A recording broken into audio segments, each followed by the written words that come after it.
تعالوا نخلل الليمون الأخضر وهو مالي السوق دلوقتي، وهو الموسم بتاعه برضو، من غير أي مرارة ومن غير أي افتكاسات، بطريقة جميلة وسهلة، الطريقة الأصلية.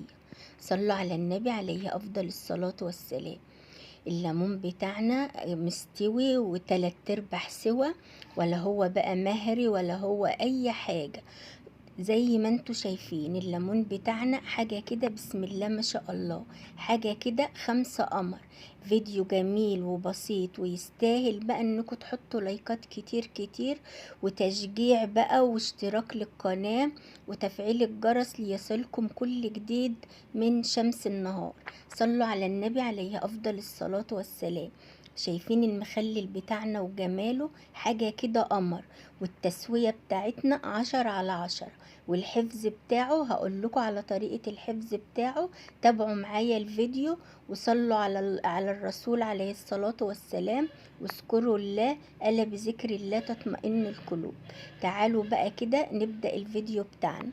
معانا بقى كده 1.5 كيلو من الليمون بتاعنا أخضر، وهو ولا كبير قوي ولا صغير قوي. انا بحب كده الليمونه الوسط، علشان لو هي صغيره بتبقى مرره قوي، والكبيره بتبقى نسبه الميه فيها كتير. بحب كده الليمونه الوسط. غسلته بقى كده غسله حلوه، وحطيت ميه تغلي على النار، ونزلت كده بالليمون يا دوب كده غلوتين. انا عايزاه 3/4 سوا، علشان هناكله منه على طول. لو انت هتتركنيه شوية معاكي او تحتفظي بيه شوية، شهر شهرين، تخليه كده نص تسوية. ولو انت هتشيليه رمضان يبقى غلوة كده، والتانية على طول تدفي عليه. بعد كده غيرنا بقى عليه كده المية، وحطيته كده تحت الحنفية لحد ما نزل المية السخنة بتاعته كلها، وبقى كده المية بتاعته باردة. وغيرت عليه 4 أيام يا بنات، وفي الخامس يوم اللي كبيت من عليه المية وشطفته، وبدأت بقى كده ان انا اخلل فيه. صلوا على النبي عليه افضل الصلاة والسلام. وعشان نخلل الليمون بتاعنا من غير اي افتكاسات، وطريقة امي وخالتي وامك وخالتك يعني طريقة جدتنا اللي تربينا عليها. صلوا على النبي عليه افضل الصلاة والسلام. هنا بقى رصينا البرطمان بتاعنا، وحطينا كده شوية من الليمون، حطينا شوية من الليمون في أرضية البرطمان. حطينا الفلفل، والفلفل الاخضر انا كده شقاه من الجنب، لكن الفلفل الاحمر لانه حامي يعني وحراق، فانا مرضتش اشقه. هنا طبعا نكمل بقى كده ملو البرطمان بتاعنا. يعني شوية ليمون وشوية فلفل وشوية ليمون وشوية فلفل، لحد البرطمان بتاعنا ما يتملي. صلوا على النبي عليه افضل الصلاة والسلام.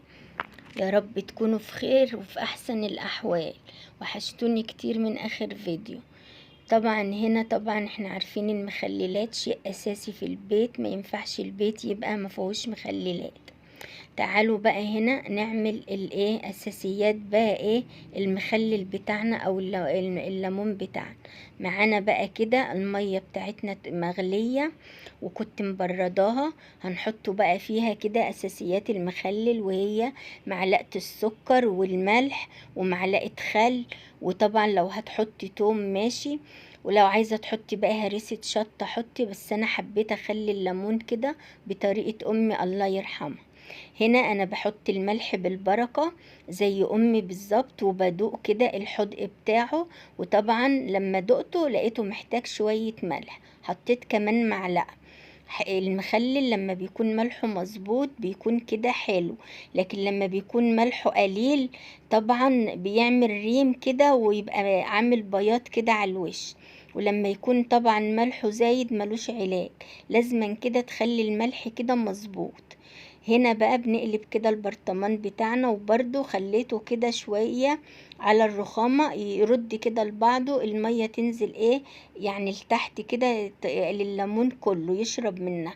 وانتي طالعة وانتي داخلة في المطبخ برضك تقلبي كده البرطمان وتبشري كده المخلل بتاعك.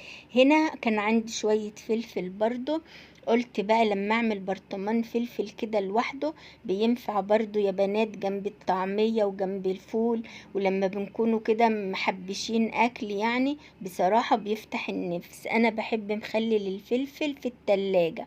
طبعا بعد المخلل ما يستوي يعني ويحدق بنحطه بقى في التلاجة عشان نحافظ بقى ايه على الصلاحية بتاعته، وما يبقاش عامل ريم بقى بره ونسيبه للحر ويكون ايه تعبنا كله راح على الارض. لا هنا بقى بنحط كده شرايح ليمون، وحطيت برضو شرايح من التوم، وحطيت برضو معلقة خل، وبرضو هجيب بقى كده شوية المية اللي كانوا باقيين مني واظبط كده الحدق بتاعهم. حطيت برضو معلقة من السكر، وحطيت برضو معلقة من الملح، وظبطت الايه الحدق بتاع المية عشان ايه المحلول بتاع الفلفل. عايزة اقول لكم النت بطيء عندي ويعني وبسجل الفيديو ده بالعافية بجد، الله المستعان على كل شيء.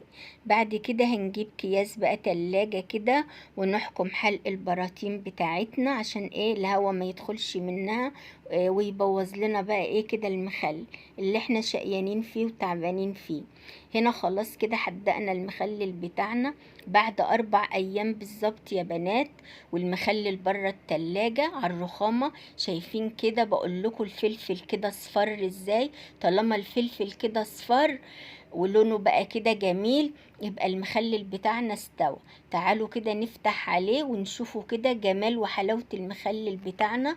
وشايفين كده حلق البراطين ولا عامل ريم ولا اي حاجة، ولا يعني بصوا حاجة كده زي الكتاب ما قال، حاجة كده بسم الله ما شاء الله. مخلل الليمون بتاعنا 10/10 بجد، روعة وتحفة، ويستاهل انكم تشوفوا الفيديو وتجربوا الطريقة. ويا رب كده اكون افدتكم ولو بمعلومة تكونوا استفدتوا مني، ويا رب كده يحسن ما بين ايدينا وايديكم وتاكلوه في الهنا ان شاء الله. اشوفكم على خير، مع الف سلامة، باي باي.